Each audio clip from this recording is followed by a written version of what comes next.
Hello traders, எல்லோரும் எப்படி இருக்கீங்க? ஸோ நான் உங்கள் கார்த்திக் டெக் ட்ரேடர்ஸ்லேருந்து பேசிகிட்ருக்கேன். கார்த்திக்.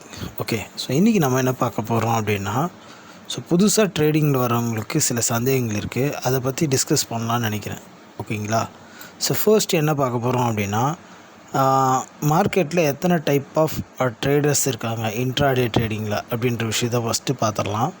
அதுக்கப்புறமேட்டு என்னென்னா, மார்க்கெட்டில் வின் பண்ணுறதுக்கு என்ன விஷயம்லாம் வேணும் அப்படின்றத பற்றி டிஸ்கஸ் பண்ணலாம். அதுக்கப்புறம் நம்மளோட ப்ரிடிக்ஷன் எப்படி இருந்தது இன்றைக்கி மார்க்கெட்டில் அப்படின்றத பற்றி பார்க்கலாம். சரிங்களா? ரைட். ஸோ ஃபஸ்ட்டு வாங்க ஒன்று ஒன்றா பார்த்துடலாம். ஸோ இதுதான் என்னோடய நிஃப்டி சார்ட்டு. ரைட். இது நம்மளோட டெலகிராம் சேனலு. ஸோ நம்ம டெய்லி அப்டேட் பண்ணுவோம். ஸோ நியூஸு, கால்ஸு எது வந்தாலும் நம்ம அப்டேட் பண்ணுவோம். ஓகேங்களா? ரைட். ஃபஸ்ட் கொஷினுக்கு நம்ம போயிடலாம். ஃபர்ஸ்ட் கொஷின் என்ன சொல்லியிருக்கோம் அப்படின்னா, ரியலாகவே எத்தனை டைப் ஆஃப் ட்ரேடர்ஸ் இருக்காங்க மார்க்கெட்டில் இன்ட்ராடே ட்ரேடிங் பண்ணுறதுல அப்படின்னு நீங்கள் கேட்டிங்க அப்படின்னா, ஸோ உங்களுக்கு இந்த விஷயங்கள்லாம் தெரிஞ்சிருக்கலாம். மேபி தெரியாதவங்களுக்கு இது ஹெல்ப்ஃபுல்லாக இருக்கலாம். ஆஸ் எ பிகினராக இருக்க பட்சத்தில் இதை நீங்கள் தெரிஞ்சு வச்சிங்க. வித் ரியல் டைம் எக்ஸ்ப்ளனேஷனோட காட்டுறவங்களுக்கு. சரிங்களா? ஃபர்ஸ்ட் என்னென்னா, ஆப்ஷன் பையர்ஸ்னுவாங்க. ஸோ ஆப்ஷன் பையர்னால் உங்களுக்கே தெரியும். Call option, put option. Call ஆப்ஷன்னா மார்க்கெட் ஏறினா கால் ஆப்ஷன் வாங்குவாங்க. புட் ஆப்ஷன்னா மார்க்கெட் இறங்கினா வாங்குவாங்க. இவங்க ஆப்ஷன் பையர்ஸ்ன்னுவாங்க. ஓகேங்களா? ஸோ இது எப்படி அப்படின்றதுக்கு நான் ஒரு சின்ன எக்ஸாம்பிளோட காட்டுறேன். பாருங்கள். இப்போ இன்றைக்கி மார்க்கெட் இங்கேருந்து இவ்வளோ தூரம் ஏறி இருக்குது. அதுக்கப்புறம் மார்க்கெட் இங்கேருந்து இவ்வளோ இறங்கியிருக்கு. கரெக்டுங்களா? 2 ஆக்ஷன் நடந்திருக்கு. ஃபஸ்ட்டு ஒரு வாட்டி இறங்கியிருக்கு. அப்புறம் பெருசாக மார்க்கெட் ஏறி இருக்குது ஃபுல்லாகவே. அண்ட் தென் ஃபால் ஆகிருக்கு. ஓகே, திரும்பவும் ரைஸ் ஆகிருக்கு. ஓகே, இப்போது இதில் எது வாங்கியிருந்தால் நிறைய ப்ராஃபிட்டு நீங்கள் நினைக்கிறீங்க? சரி, நான் ஆப்ஷன் பையிங் வாங்கியிருந்தால் நல்லா ப்ராஃபிட்டு அப்படின்னு நீங்கள் நினைக்கிறீங்க அப்படின்னா, ஸோ இந்த இடத்த பார்க்கலாம். ஸோ 24,339 அந்த ரேஞ்சில் மேபி நம்ம 24,300 அல்லது 400 கால் ஆப்ஷனை போய் பார்க்கலாம். ஸோ இப்போ பார்த்தீங்கன்னா இது 24,300 கால் ஆப்ஷன் இங்கே இருக்குது பாருங்கள். ஸோ இது ஆல்மோஸ்ட் ஒரு 400 சில்லரை இருக்குது. லெட்ஸே ஃபார் எக்ஸாம்பிள் நம்ம 400லேருந்து 500க்குள்ளே இருந்ததுன்னா நமக்கு ஒரு 30,000 மார்ஜின் தேவைப்படும். நான் ரஃப்லி 500 எடுத்திருக்கேன் லாட் சைஸ் நிஃப்டியில்.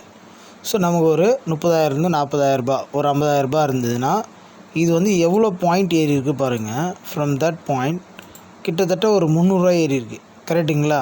ஸோ 300 அப்படின்னும்போது 100 பாயிண்ட்டுக்கு 7,500. ஸோ ஒரு 21,000 இன்றைக்கி ஒரு ப்ராஃபிட் இருக்கும். ஸோ அதில் 50% எடுத்தால் கூட கிட்டத்தட்ட உங்களுக்கு ஒரு 10,000 11,000 you would have made a profit. Okay, இது பையிங்கில். இதுதான் கால் ஆப்ஷன். ஸோ நீங்கள் ஒரு 30,000 போட்டிருந்தீங்க அப்படின்னா இன்றைக்கி 10,000 ப்ராஃபிட் எடுத்துருக்கலாம். கரெக்டுங்களா? இது கால் ஆப்ஷன் பையர்ஸ்ன்னுவாங்க. சரிங்களா? இப்போது நம்ம இன்னொருத்தரையும் பார்த்துடலாம். வெயிட் பண்ணுங்கள். இது பார்த்தீங்க அப்படின்னா அதே ஸ்ட்ரைக்கு தான், பட் இது புட் ஆப்ஷன். இங்கே மேலே இருக்குது பாருங்கள், புட்டு 24,300. நல்லா கவனிங்க. இந்த புட் ஆப்ஷன் பாருங்கள், மார்க்கெட் காலைல இறங்கும்போது நல்லா ஏறி இருக்கா? கிட்டத்தட்ட 93 ஃப்ரம் இந்த லோலேருந்து ஏறி இருக்குது. ஓகே, இந்த லோலேருந்து இவ்வளோ ஐக்கு போகும்போது ஒரு 100 இருக்குன்னு வச்சுங்க. அதுவே ஃபால் ஆகும்போது எவ்வளோ ஃபால் ஆகிருக்கு பாருங்கள். புட் ஆப்ஷனு ஆல்மோஸ்ட் ஒரு நிமிஷம் இருங்க, பார்த்துடலாம். எனக்கு தெரிஞ்சு நல்லாவே ஃபால் ஆகிருக்கு. 200 மேலே ஃபால் ஆகிருக்குன்னு நினைக்கிறேன். பார்ப்போம் எவ்வளோ ஃபால் ஆகிருக்குன்னு. 170 ஃபால் ஆகிருக்குங்க. சரிங்களா? ஓகே, ஸோ இது நீங்கள் கவனிக்கணும். ஸோ இதுவே இங்கேருந்து வாங்கியிருந்தீங்க புட் ஆப்ஷன்னா எவ்வளோ பண்ணிக்கலாம்? ஒரு 59 அப்படின்ற கன்சர்னில் நீங்கள் ப்ராஃபிட் பண்ணியிருப்பீங்க. ஓகேங்களா? ஸோ லோலேருந்து வாங்கியிருந்தீங்கன்னா ஒரு 50 140 கிட்டத்தட்ட 200 தான் இருக்குது. ஒரு 50 பண்ணியிருக்க முடியும். இது ஸோ அதில் 300 ப்ராஃபிட் வந்தது, பட் இதில் கம்மியாக வந்திருக்கு. Okay, so understand the point. So இதில் 50 தான் வந்திருக்கு. இன்னும் கூட உங்களுக்கு கிளியராக புரியும்னா இந்த இடத்த பாருங்கள். புட் ஆப்ஷனில் எவ்வளோ கரெக்டாக இருக்குது? 58 தான் இருக்குது. கரெக்டுங்களா? இதுவே கால் ஆப்ஷனில் போய் பார்க்கலாமா? ஏன்னா இப்போது புட் ஆப்ஷன் 58 தான் ஏறி இருக்குது. ஓகேங்களா? ஆனால் முடியும் போது வாங்கினது அதுக்கு பெரிய வித்தியாசம் இல்லை. 10 20 டிஃப்ரென்ஸில் தான் முடிச்சிருக்கான். இங்கே தான் முடிச்சிருக்கான். ஒரு 10 15 என்ட்ரியிலேருந்து முடிச்சிருக்கான் ஃப்ளாட்டாக. இதுவே கால் ஆப்ஷனில் நமக்கு எப்படி எவ்வளோ வேல்யூஷன் சேஞ்ச் ஆகிருக்குன்னு பாருங்கள். இப்போ நம்ம கால் ஆப்ஷன் பார்த்துருக்கோம். இப்போ இதை பாருங்கள், அதே ஹையிலேருந்து எவ்வளோ ஃபால் ஆகிருக்கு பாருங்கள். 234 ஃபால் ஆகிருக்குங்க. இப்போ சொல்லுங்கள், அதில் 58 தான் இதுவாகிருக்கு. கரெக்டாக சேஞ்ச் ஆகிருக்கு. அதே அளவுக்கு ரைஸ் ஆகலை. அண்டர்ஸ்டாண்ட் ஆகிடுச்சா?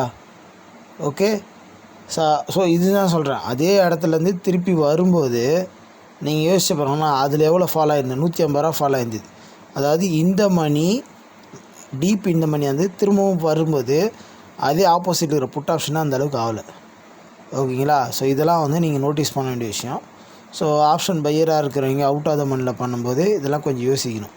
நம்ம அவுட் ஆஃப் த மணியில் பண்ணால் நிறைய காசு பண்ணிடலாம்னு நினைப்பாங்க. பட் அவுட் ஆஃப் த மணியில் பண்ணும்போது என்ன சேலஞ்சஸ்லாம் இருக்குன்றது தான் ஒரு ஐடியா.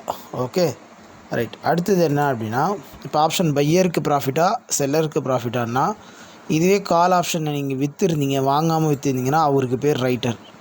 அதாவது பொசிஷன் வாங்காமல் விற்றீங்கன்னா அது பேர் ரைட்டர். அதேமாதிரி புட் ஆப்ஷன் விற்றுருந்தாலும் ரைட்டர்.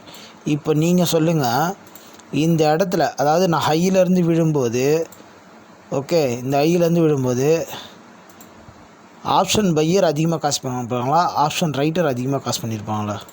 நீங்கள் சொல்லுங்கள், யார் அதிகமாக காசு பண்ணியிருப்பா? ஓகேயா? ஸோ இதுவும் அப்போ ஆப்ஷன் பையரில் நிறைய காசு வருமா, ஆப்ஷன் செல்லருக்கு நிறைய காசு போதா? பணம் நீங்கள் நல்லா கேட்டுக்கணும். கேபிட்டல் சின்னதாக பெருசான்றது மேட்ரு இல்லை. ஓகே, எண்ட் ஆஃப் த டே நம்ம லாபம் பண்ணோமா இல்லையான்றது தான் ஒரே விஷயம். நீங்கள் 30,000 வைக்கிற இடத்துல 5 டைம் த காஸ்ட் வச்சாலும் எண்ட் ஆஃப் த டே நீங்கள் லாபம் பண்ணிங்களா இல்லையான்னு பார்ப்பீங்களா? இல்லை என்கிட்ட காசு இல்லை அதனால் நான் வந்து லாட்ரி டிக்கெட் பிஸ்னஸ் பண்ணுறேன், லாட்ரி டிக்கெட் வேலை பண்ணுவேன் அப்படின்னா அது ஜெயிக்கிறதுக்கு வாய்ப்பான்னு எனக்கு தெரியல. இப்போது யோசிச்சு பண்ணலாம். இப்போ ஒரு 100 ரூபா கொடுத்து ஒருத்தர் லாட்ரி வாங்குறாரு, எல்லாருக்கும் 1 லட்ச ரூபா அடிக்குமா? கண்டிப்பாக அடிக்க போதும். அதே மாதிரி 10,000 வச்சு ஆப்ஷன் ட்ரேட் பண்ணுற மார்க்கெட்டில் இருக்கிற 1 கோடி பேருக்கும் ப்ராஃபிட் வருமா? வராது. அப்போ யாரோ 5 பேர் தான் ஜெயிப்பாங்க. மிச்சம் இருக்கக்கூடிய 99.99% அதில் எதுக்கு வந்து அதிக ப்ராபபிலிட்டின்னு தான் நம்ம யோசிக்கணும். சரிங்களா? எண்ட் ஆஃப் த டே பிஸ்னஸில் வின் பண்ணணும் தான் எல்லோரும் வந்துருக்காங்க. பட் எனிவே எது உங்களோட டிசிஷன் இருந்தால் கரெக்டாக இருக்குன்றதை பாருங்கள். இப்போது இதே விஷயத்த நான் ஃப்யூச்சரில் பண்ணுறேன்னு வச்சுங்க. ஓகே, எனக்கு டைம் டிக்கெல்லாம் கிடையாது. இப்போ பாருங்கள், எனக்கு கரெக்டாக மார்க்கெட் எவ்வளோ ஏறும்ன்றது தெரிஞ்சாலே போதும். கிட்டத்தட்ட இதில் 500 ரூபா ப்ராஃபிட்டு. மார்க்கெட்டில் இங்கேருந்து பாருங்கள் எவ்வளோ ப்ராஃபிட்டு, கிட்டத்தட்ட 350 ரூபா ப்ராஃபிட்டு. இப்போ சொல்லுங்கள், 3 பேரில் நிறைய ப்ராஃபிட் யார் பண்ணுறா? Option call option buyer seller, option writers, ஃபியூச்சர்ஸில் பையர் செல்லர், யார் நிறைய காசு பண்ணுறா? ஸோ இதெல்லாம் வந்து நீங்கள் யோசிக்கணும். மார்க்கெட்டில் யாருக்கு அதிகமாக காசு போகுது, யார் காசு பண்ணுறதில்ல. அப்போது இங்கே எண்ட் ஆஃப் த டே பிஸ்னஸில் ஜெயிக்கிறது முக்கியமாக அப்படின்றத நீங்கள் யோசிக்கணும். ஜெயிக்கணும் அப்படின்னா எந்த வகையாக நீங்கள் எத்தனை டைப் ஆஃப் ட்ரேடர் இருக்காங்க, யார் எதிர்த்து நிற்கிறோம் அப்படின்றதையும், அதில் நம்ம வின் பண்ணுறதுக்கான பவர்ஃபுல்லான ஸ்ட்ராட்டஜியை க்ரியேட் பண்ணிக்கிறோமா, பவர்ஃபுல்லான சைட்டில் தான் நிற்கிறோமான்றதையும் நீங்கள் யோசிக்கணும். ஓகே, இதெல்லாம் ஃபஸ்ட்டு விஷயம் நீங்கள் தெரிஞ்சுக்க வேண்டிய விஷயம். மார்க்கெட்டுக்குள்ளே ஃப்ரெஷராக இருக்கீங்க, இல்லை ஆல்ரெடி ரொம்ப நாளாக ட்ரேட் பண்ணுறீங்க, கன்சிஸ்டன்சி ப்ராஃபிட் இல்லைனா இதெல்லாம் நீங்கள் கவனிக்க வேண்டிய விஷயம். ரைட்? ஸோ உங்களுக்கு புரிஞ்சிருக்கோன்னு நினைக்கிறேன். ஃபஸ்ட் கொஷின், நம்ம வீடியோவை நிறைய பேர் பார்க்குறீங்க, பட் இருந்தாலும் வீடியோவில் இன்னும் லைக் பண்ண மாட்டீங்க, ஷேர் பண்ண மாட்டீங்க, கமெண்ட் பண்ண மாட்டீங்க. ஸோ இந்த வீடியோ பிடிச்சிருந்தால் கண்டிப்பாக லைக் பண்ணுங்கள், கமெண்ட் பண்ணுங்கள், உங்கள் கருத்துக்கள் எதுவாக இருந்தாலும் வரவேற்கப்படுது. இப்போ அடுத்த கேள்வி என்ன அப்படின்னா, நம்ம வந்து வின் பண்ணுறதுக்கு எது வேணும் அப்படின்ற மாதிரி ஒரு கொஷின் கொடுத்துருவோம். இதில் உங்களோட கமெண்ட் எங்களுக்கு தேவைப்படுது. சரிங்களா? இதில் நாங்கள் சில ஆப்ஷன்ஸ் கொடுத்துருக்கோம். Capital, risk calculation, entry exit தெரியணும், ப்ராக்டிஸ் இருக்கணும், நாலேஜ் இருக்கணும், இல்லை ஸ்ட்ராட்டஜி இருக்கணும். ஸோ கிட்டத்தட்ட 1 2 3 4 5 6 ஆப்ஷன் கொடுத்துருக்கோம். ஸோ நீங்கள் வின் பண்ணுறதுக்கு எது முக்கியமான கருதுகோளாக நீங்கள் நினைக்கிறீங்க? ஒரு ஆசை, ஒரு ட்ரேடிங்கில் இப்போ தான் நான் வந்து ஒரு மாதம் இருக்கேன், 1 வருஷமாக இருக்கேன், இல்லை 5-6 வருஷமாக இருக்கேன் அப்படின்னா நீங்கள் என்ன நினைக்கிறீங்க? மார்க்கெட்டில் வின் பண்ணுறதுக்கு எது அதிகமாக தேவைப்படுது அப்படின்றது நீங்கள் நினைக்கிறீங்க ஆஸ் எ வின்னிங் பாயிண்ட்லேருந்து அப்படின்றத நீங்கள் எங்களுக்கு சொல்லணும். சரிங்களா? ரைட்? ஸோ அதிகமாக எது வந்து எந்த ஏரியாவிலேருந்து நம்ம ஃபோக்கஸ் பண்ண வேண்டியது இருக்குது அப்படின்ற விஷயத்த கரெக்டாக சொல்லணும். சரிங்களா? ரைட்? ஸோ இது சொன்னீங்கன்னா கண்டிப்பாக நம்ம வந்து அதை பற்றி நம்ம டிஸ்கஸ் பண்ணலாம். அடுத்தது என்ன அப்படின்னா, நம்மளோட ப்ரிடிக்ஷன்ஸ் எப்படி இருந்தது இன்றைக்கி மார்க்கெட்டை பற்றி அப்படின்றத பற்றி இப்போ பார்க்கலாம். பொதுவாக நம்ம போன வாரம் ஃபுல்லாக ப்ரெடிக்ஷன் போட்டிருந்தோம். இந்த வாரம் மண்டே டியூஸ்டே மார்க்கெட்டை நம்ம மிஸ் பண்ணிட்டோம். ஆக்சுவலாக நான் வேறு சில காரணங்களால் மார்க்கெட்டில் உட்கார முடியல.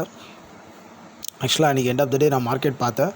ஸோ நம்மளோட சிக்னல்ஸ் வந்துருந்தேன். நான் செல் சொல்கிறேன்னு இருந்தேன், பட் செல் என்னால் சொல்ல முடியல. பட் இருந்தாலும் இன்றைக்கி நான் சொல்லியிருந்தேன், நான் இன்றைக்கி மார்க்கெட்டில் ஃபுல்லாகவே இருந்தேன். ஸோ அதனால் என்ன சொல்லியிருந்தேன்னா, உங்களுக்கு வந்து 350 to 370 ரேஞ்சஸில் எய்தர் ட்ரெண்ட் கண்டினியூ ஆகும் இல்லை ட்ரெண்ட் ரிவர்சல் ஆகும்னு அட் த டைம் ஆஃப் 10:48 நான் சொல்லியிருந்தேன். ஸோ இதை நம்ம பார்க்கலாம். எத்தனை மணிக்கு நம்ம சொல்லும்போது 10:48 என்ன ப்ரைஸ் இருந்தது பார்ப்போம். ஃபஸ்ட்டு ஒரு 10:50 கிட்டே எவ்வளோ இருக்குதுன்னு பாருங்கள். ஸோ கிட்டத்தட்ட இங்கே இருக்கும்போது நம்ம சொல்கிறோம் 24,413 சொல்கிறோம். ஆல்மோஸ்ட் மார்க்கெட் பாருங்கள் 298. நம்ம சொன்னதை விட ஃபாஸ்ட்டாக அந்த கேண்டில் ரொம்ப ஃபாஸ்ட்டாக அடிச்சுட்டு மேலே போயிட்டான் பாருங்கள். அந்த இடத்துல நின்ட்டான் பாருங்கள். நம்ம சொன்ன ப்ரைஸ் கிட்டே போயிட்டு திரும்பவும். அதனால தான் சொன்னேன் பி கேர்ஃபுல்னு நான் சொல்லியிருந்தேன் ஸ்பெசிஃபிக்காக. ஏன்னா அந்த ரேஞ்ச் வந்து ஒரு க்ரூஷியலான ரேஞ்சுன்றனால தான் நம்ம ஸ்பெசிஃபை பண்ணி சொல்லியிருந்தோம் கவனமாக இருங்கன்றது. நிஃப்டியில் ஃபோக்கஸ் பண்ணேன். அதே மாதிரி நம்ம ஸ்பெசிஃபிக்காக சொல்லியிருந்தோம் இன்றைக்கி வந்து ஷார்ட் அடிக்காதீங்க, ஓகே, ஷார்ட் பண்ணாதீங்க மார்க்கெட்டில் அப்படின்றத நம்ம சொல்லியிருந்தோம். ஷார்ட் பண்ணுறதுக்கான பாசிபிலிட்டி தெரியல டில் த டைம் ஆஃப் 11:58 வரைக்கும். நம்ம அதையும் பார்க்கலாம். நிஃப்டியில் பாருங்கள், நம்ம 11:58 பார்க்கும்போது எங்கே இருக்குதுன்னு பார்ப்போமா? இங்கே இருக்கும்னு நினைக்கிறேன். ஸோ இந்த ஜோனில் இருக்கும். ஸோ ஆல்மோஸ்ட் இந்த ஜோனில் இருக்கும். ஓகே, அப்போ நம்ம என்ன ஸ்பெசிஃபை பண்ணோன்னா மார்க்கெட் மேலே போகலை, இந்த கேண்டிலில் இருக்கும்போது நம்ம சொல்கிறோம் ஆல்மோஸ்ட் இந்த கேண்டில்னு வச்சிங்களேன், மார்க்கெட் கீழே வந்து இங்கே இருக்குது. ஸோ நம்ம அப்போ ஸ்பெசிஃபை பண்ணி சொல்லிடுறோம். என்ன சொல்லிடுறோம்? எதுவுமே ஷார்ட் அடிக்காதீங்க, வெயிட் பண்ணுங்கள் ஃபார் செல் கன்ஃபர்மேஷன் சொல்லிட்டு ஸ்பாட் பேங்க் நிஃப்டி மட்டும் சொல்கிறோம். ப்ரைஸ் மூவ் ஆகும்போது 53,200க்கு மேலே மூவ் ஆச்சுன்னா இதெல்லாம் டார்கெட்டு, ஸ்டாப் லாஸ் இந்த ஜோனு உங்களுக்கு. அண்ட் சிஎம்பி அப்படின்றது வந்து கரண்ட் மார்க்கெட் ப்ரைஸ். இப்போ நான் சொல்லும்போது என்ன ப்ரைஸ் இருக்குது மார்க்கெட்டு 53,080 தான் ஓடிட்டுருக்கு. ஸ்பாட் பேங்க் நிஃப்டி பார்த்துங்க 200 கிராஸ் ஆச்சுன்னா யூ கேன் ட்ரை. இன்ட்ராடே ட்ரேடிங்காக இருந்தாலும் சரி, பொசிஷன் ட்ரேடிங்காக இருந்தாலும் பண்ணலாம் அப்படின்றத நம்ம என்ன சொல்லியிருக்கோம், பை ப்ரைஸ் பைன்னு தான் சொல்லியிருக்கோம் ப்ரைஸ் மூவ் ஆனோடனே. அதே சென்செக்ஸ் ஒரு வேளை பேங்க் நிஃப்டி மூவ் ஆகலை அப்படின்னா, பை மூவ் ஆகாமல் ஆப்போசிட் டைரெக்ஷனில் மூவ் ஆச்சுன்னா நீங்கள் சென்செக்ஸில் ட்ரை பண்ணுங்கள் நம்ம சொல்லியிருந்தோம். சென்செக்ஸில் 80,400 அப்படின்ற ரேஞ்சில் சொல்லியிருந்தோம். பட் ஆக்சுவலாக இன்றைக்கி அது வரவே இல்லை அந்த ப்ரைஸு. நம்ம கன்ஃபர்மேஷன் பண்ணும்போது ஆல்மோஸ்ட் என்ன டைம் பார்த்திங்கன்னா இது வந்து 12 o'clock. ஸோ மார்க்கெட் 12 o'clock வந்து இங்கே வந்துருச்சு. ஸோ இங்கே போயிட்டான், ஆல்மோஸ்ட் இந்த ரேஞ்சுக்கு போயிட்டான்.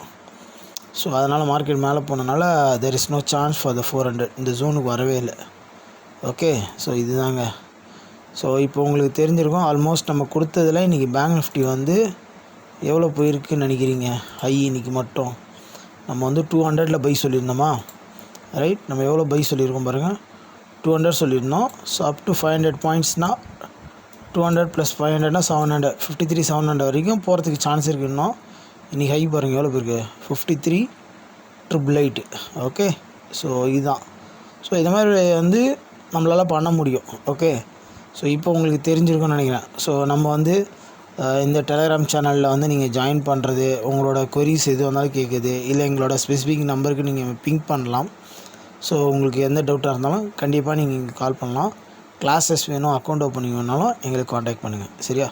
தேங்க்ஸ் ஃபார் வாட்சிங்.